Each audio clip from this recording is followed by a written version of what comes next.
레위기 말씀, 레위기를 여행하고 있습니다. 하나 한 절 한 절, 한 장 한 장 이렇게 말씀을 보다 보니까 레위기가 그렇게 어렵지만은 않다라는 생각도 드시죠? 그렇죠? 읽을만 하다라는 생각이 드시지 않습니까? 왜냐하면요, 이미 우리가 하지 못할 일을 시키지 않으시기 때문이에요. 그리고 지금 여기서 이제 언급하고 강조하고 명령하시고 이렇게 지켜 행하라 라고 말씀하시는 것들을 사실은 우리 힘으로 다 지켜내는 것은 불가능해요. 쉽게 얘기하면 우리가 믿음으로 산다. 그 믿음은 하나부터 열까지 모든 것을 하나님께 맡기고 의지하는 것입니다. 왜요?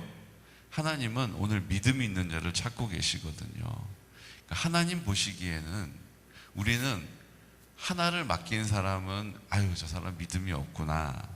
근데 9개 맡긴 사람은 아이고 믿음이 참 좋다 이렇게 보여져요. 근데 하나님 보시기에는 죄가 있느냐 없느냐로 보실 때 죄가 하나 있는 사람이나 9개 있는 사람이나 하나님 보시기에는 하나님의 거룩하심 앞에서는 다 뭐예요? 다 죄인이에요. 우리가 보기에는 아유 저 사람은 그래도 9개까지나 맡겼네. 저 사람은 9개에 의지했어. 대단한 사람이야. 이 얘기는요, 등산을 하는데 구부능선까지 갔는데 저 사람은 정상을 정복했어. 이렇게 얘기하지 못하는 거랑 같은 거예요. 정상을 딱 찍는 사람이 정상을 정복했다. 이렇게 얘기하는 거랑 똑같은 거라고요. 하나님 보시기에는 하나 죄가 있는 사람이나 9개 있는 사람이나 똑같아요.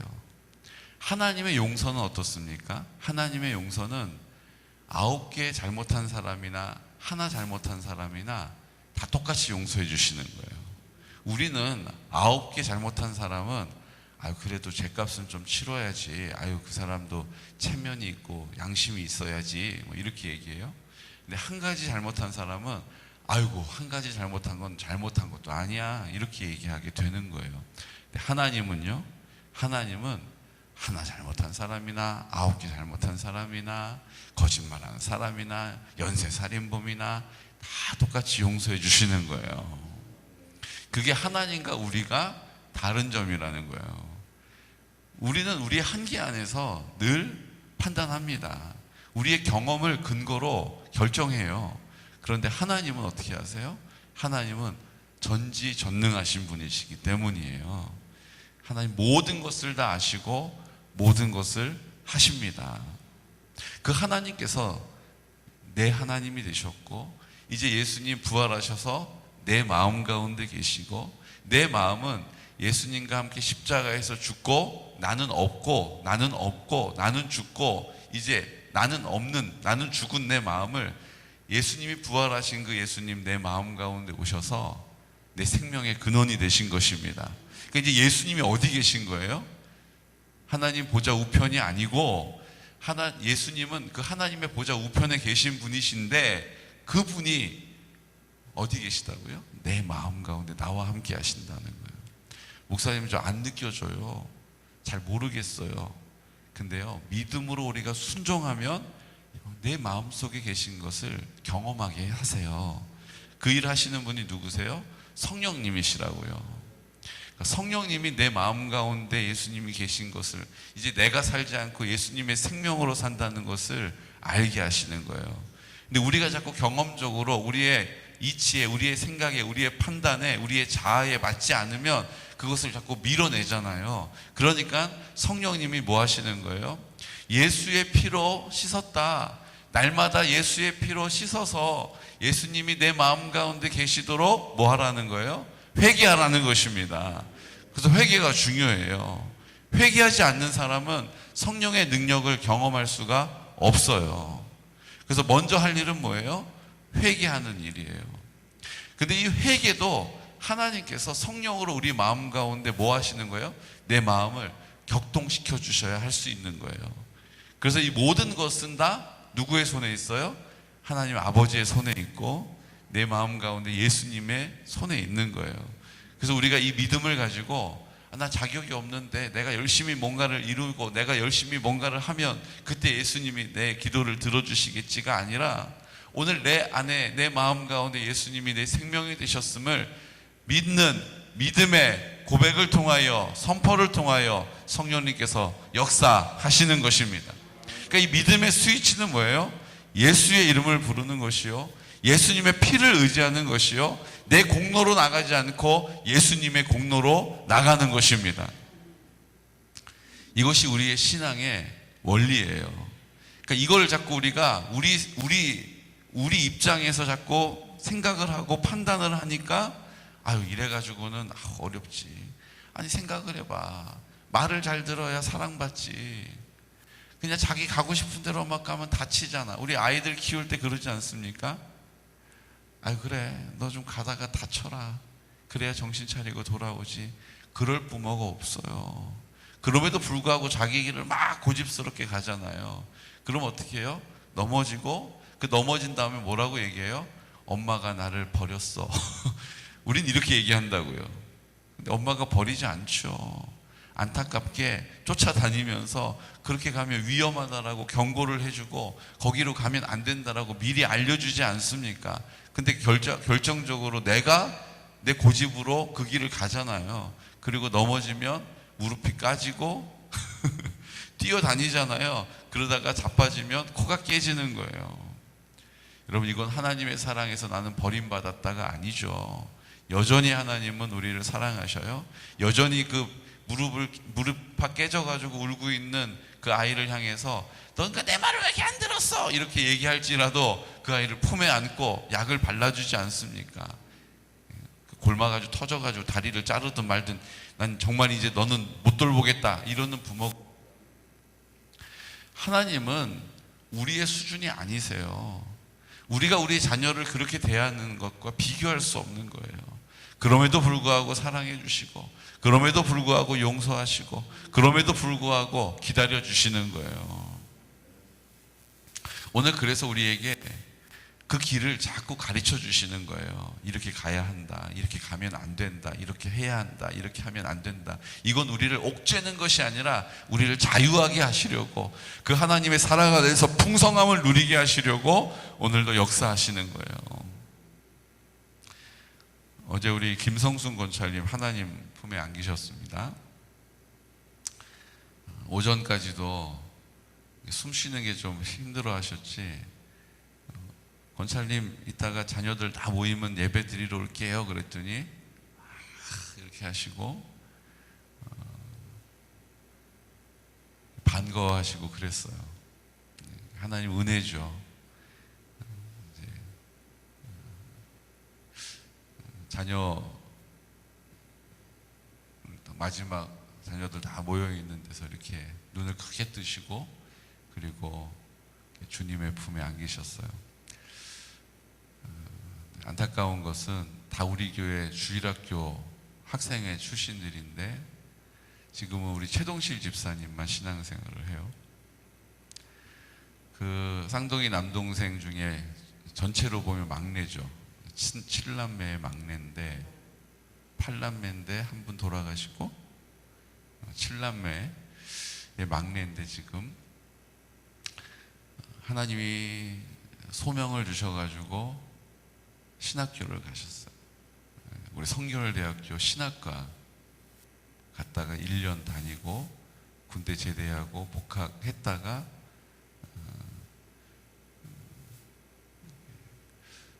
학교를 이제 더 이상 안 다니셨다고 그래요. 결과적으로 최정실 집사님만 주님을 섬겨요. 거기에 이제 김성순 권찰님이 믿음으로 하나님 품에 안기신 거예요. 우리가 가서 예배를 드릴 때 우리의 예배는요, 돌아가시고 나면 이제 그건 끝난 거예요. 여러분, 그거를 오해하면 안 되는 것이요. 돌아가시고 나면 그분을 어떻게 모시고 뭐 어떻게 염을 잘하고 입관을 막 정중히 뭐 엄숙하게 다 소용없는 거예요. 돌아가시면 그걸로 우리의 손에서는 떠난 거예요.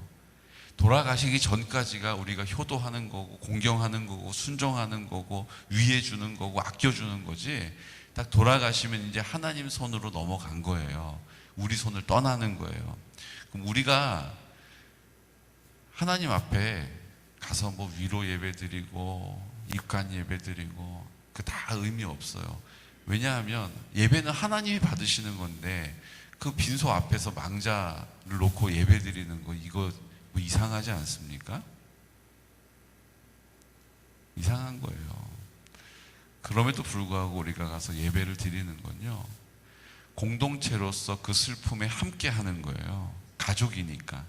근데 가족인데 가서 예수님 안 믿는 사람 앞에서 우리가 할 수 있는 게 뭐예요? 하나님께 드리는 최고의 예배를 드리는 거예요.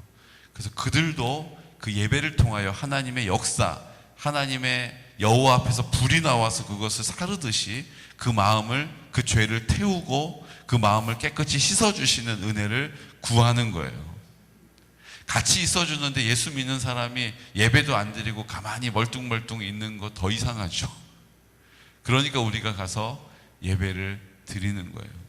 그렇기 때문에 악한 어둠의 영들이요, 가장 많이 득식을 하는 곳이 그 장례식장이에요. 왜요? 아니, 하나님 자녀가 되어서 천국에 하나님 품에 안겨야 되는데 그거 누가 제일 못하게 막아요? 자기 자녀로 만들고 자기한테 복종시키고 지옥으로 끌고 가는 악한 어둠의 영들이 가장 관심이 있는 거 아닙니까? 그러니까 거기에 가서 그 남아있는 가족들이라도 그 장례를 통하여서 우상 숭배하게 하고 하나님 인정하지 않게 하고 자기의 소견에 오른 대로 하게 하려고 장례식장 가십시오. 옛날부터 얼마나 다툼이 많은지 몰라요. 저 장례식장에 가서 아유 그래도 아버님 앞에서, 영정 앞에서 우리 이러면 안 되지, 이런 거 보다 그 앞에서 장례식 하면서 술 거하게 드시고 형제들끼리, 남매들끼리, 자식들끼리 삼촌하고 막 감정 폭발해서 싸우는 거 엄청 많이 봤어요. 그 왜 그렇습니까? 악한 영들이 그곳에 득식을 거리기 때문이에요. 그래서라도 우리가 가서 예배를 드리고 그 어둠의 영들을 빛으로 쫓아내야 되는 것입니다. 그런 의미에서 우리가 그 시간들을 위해서 더 많이 기도해야 돼요. 우리가 하나님의 영으로 우리가 갔을 때 어둠의 영들이 막 다 떠나가는 것이 정상이잖아요. 근데 우리 안에 능력이 없으므로 가도 별반 다를 것이 없어지는 그 일이 두려움이어야 하는 거죠. 오늘 우리가 하나님 앞에 거룩해지면 우리가 가는 곳마다 어둠의 영이 떠나가는 것입니다. 흑암의 영들이 물러가는 거예요. 거짓의 영들이 힘을 못 쓰는 거예요. 우리가 가면 그 득식을 거리는 귀신들이 다 쫓겨나는 것입니다. 그 일을 위해서 우리가 가서 예배를 드리고 그 일을 위해서 우리가 무장을 해야 돼요.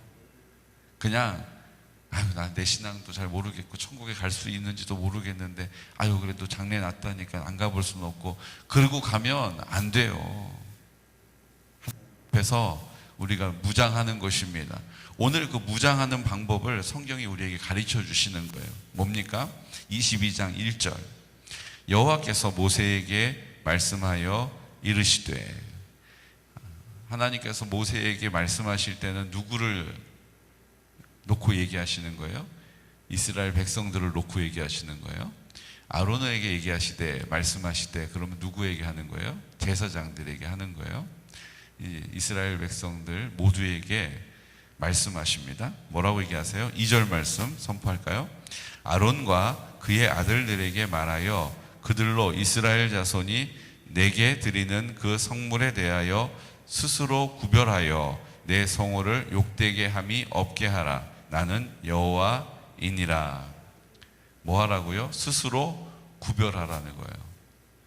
근데 이 22장은요 먹는 음식에 대하여 구별함을 얘기하세요. 먹는 음식. 여러분 우리가 삼시세끼 다 드시잖아요. 물론 뭐 다이어트 하느라고 건강상의 이유로 두 끼만 드시는 분도 계세요. 뭐 단열적 음식이라고 해서 한 끼만 드시는 분도 계세요. 그런데 어쨌든 안 먹으면 안 되고 다 먹잖아요. 그러니까 우리가 먹는다는 것은요 우리의 삶과 완전히 밀착되어 있어요. 그러니까 이제 먹는 문제에 대하여 구별하라라고 하시는 22장 말씀은요, 우리의 삶의 문제를 말씀하시는 거예요. 우리의 삶의 문제에 있어서 스스로 구별하라는 거예요. 어떻게 구별합니까? 우리가 우리의 삶을 점검해 보라는 거예요. 그럼 우리의 삶을 한번 좀 점검해 보시겠어요? 뭘 점검합니까? 내 삶의 자리에서 하나님의 뜻에 순종하여 살고 있는가?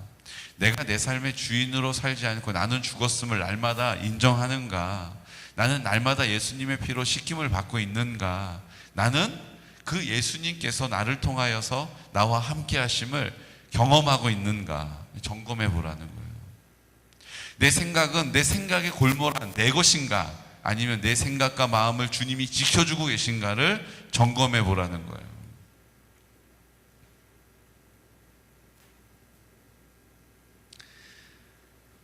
얼마 전에 우리 김성순 권찰님 생신이어가지고, 근데 그때 그 생신날 그 최동실 집사님 시어머님이 돌아가셨잖아요.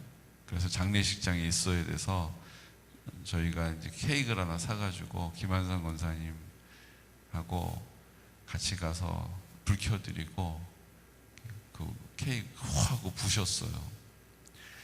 그때만 해도 아유, 그래도 한 1, 2년은 넉넉히 더 사시겠다 이렇게 생각했거든요. 근데 생명이요, 이렇게 정말 황망하게 꺼져버리는 거예요. 어제 오전에만 해도 아유, 이렇게 회복되시니까 갔더니 다시 힘을 내셔가지고 한 2, 3일은 그래도 며칠은 더 뵐 수 있겠다 그랬는데 오후에 그렇게 3시쯤에 하나님 품에 안기셨거든요. 그러니까 우리의 생명을요, 우리가 장담할 수가 있어요, 없어요? 없어요. 저분이 먼저 가겠다 싶은데 내가 갈 수도 있고요. 그래서 저 친구, 저기는 젊으니까 우리 무슨 집사님은 아유, 건강 체질이네. 근데 황망하게 먼저 떠날 수도 있어요. 우리의 삶을요, 우리가 구별하지 않는 것이 얼마나 두려운 일인지 몰라요. 스스로 구별하라라고 말씀하신 내 신앙을 점검하지 않고 사는 것이 얼마나 위험한 것인지 몰라요. 내가 이 명령을 너에게 한다라고 말씀하셨잖아요. 그리고 우리에게 말씀하십니다. 9절 말씀, 22장 9절 함께 선포할까요? 그들은 내 명령을 지킬 것이니라. 그것을 속되게 하면 그로 말미암아 죄를 짓고 그 가운데에서 죽을까 하노라. 나는 그들을 거룩하게 하는 여호와이니라. 아멘. 이 명령을 지키지 않는 것, 스스로 구별하지 않는 일은 죽을까 하노라. 죽음과 연결되어 있다라는 거예요. 우리가 이 땅에 하나님이 오라 하시면 그냥 다 놓고 가는 거잖아요. 근데 우리가 이 땅에 얼마나 지분이 많은지 몰라요. 전 좀 생각을 합니다. 내가 이러다 갑자기 하나님이 오라고 그러셔서 가시면, 근데 남아있는 유품을 정리할 때 우리 아이들이 뭐라고 나를 평가할까?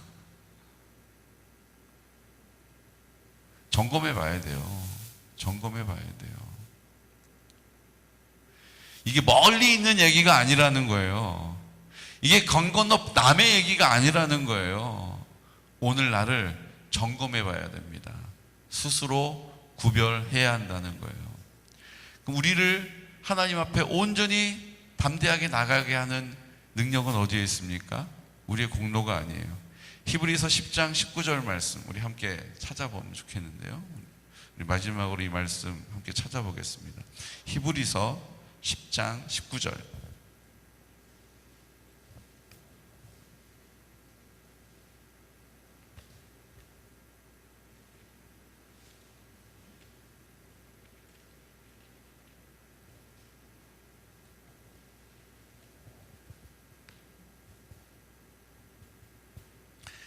우리 19절, 20절 말씀 선포하겠습니다. 그러므로 형제들아, 우리가 예수의 피를 힘입어 성소에 들어갈 담력을 얻었나니 그 길은 우리를 위하여 휘장 가운데로 열어놓으신 새로운 살 길이요 휘장은 곧 그의 육체니라.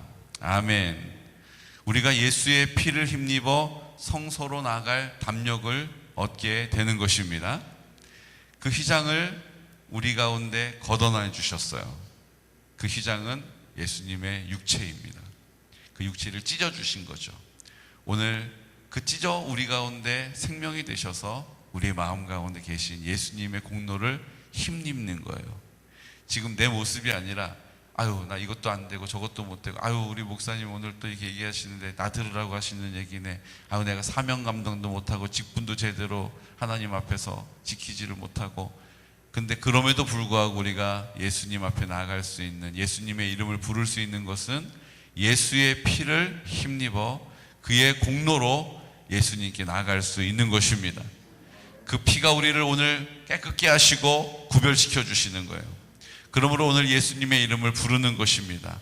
담대하게 예수의 이름을 부를 때에 빛으로 내 안에 계시는 주님의 그 찬란함을, 그 풍성함을, 그 아름다움을 우리가 보게 되는 것입니다.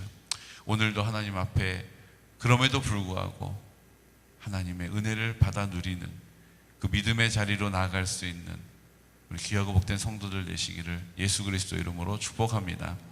오늘 우리 김성순 권찰님 입관 예배가 오후 1시에 있습니다.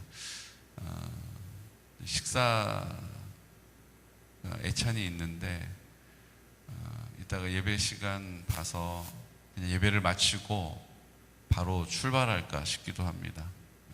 여기 가서 식사를 하는 걸로 하고요. 일단 예정은 그렇게 되어 있는데 예배를 마치고 이제 교회에서 다 한 차로 출발할 수 있도록 그렇게 하겠습니다. 기도해 주시라고 부탁을 드리는 거예요. 악한 영들이 득식을 거리는 곳에서 빛 대신 주님께서 것들을 주관하시고 다스리시고 통치하시기를 원합니다. 우리가 그 하나님의 권세가 있음을 믿음으로 선포하고 장래의 모든 시간들을 통해서 그 6명의 남매들이 또 그 남편들과 아내들 하나님께 돌아올 수 있는 은혜가 있기를 원합니다. 우리가 그 일을 위해서 함께 믿음의 싸움을 싸워주시기를 부탁드리고, 환우들을 위해서 우리 이 시간 다 같이 기도드릴 때 우리 연로하신 어르신들을 위해서, 우리 성결한 다음 세대가 세워지도록, 우리 실버처치를 위해서 무엇보다 하나님 내 심령이, 우리의 가정이 하나님의 나라가 되게 해주십시오. 그 하나님의 나라의 풍성함을 우리의 삶의 자리에서 체험할 수 있도록, 경험할 수 있도록 은혜 베풀어 달라고 이 시간 나사렛 예수 그리스도 이름으로 오늘 드려질 예배를 위해서, 우리 모든 공동체를 위해서 하나님 방해받지 않고 온전한 예배로 주님께 드려지기를 원합니다. 하나님 아버지, 우리의 스스로 구별하는 우리의 신앙을 오늘 예배를 통하여 나타내 주시옵소서. 오늘 선포되어질 말씀을 위해서 이 시간 나사렛 예수 그리스도 이름으로 선포하면서 기도드리겠습니다. 주여, 주여, 주여.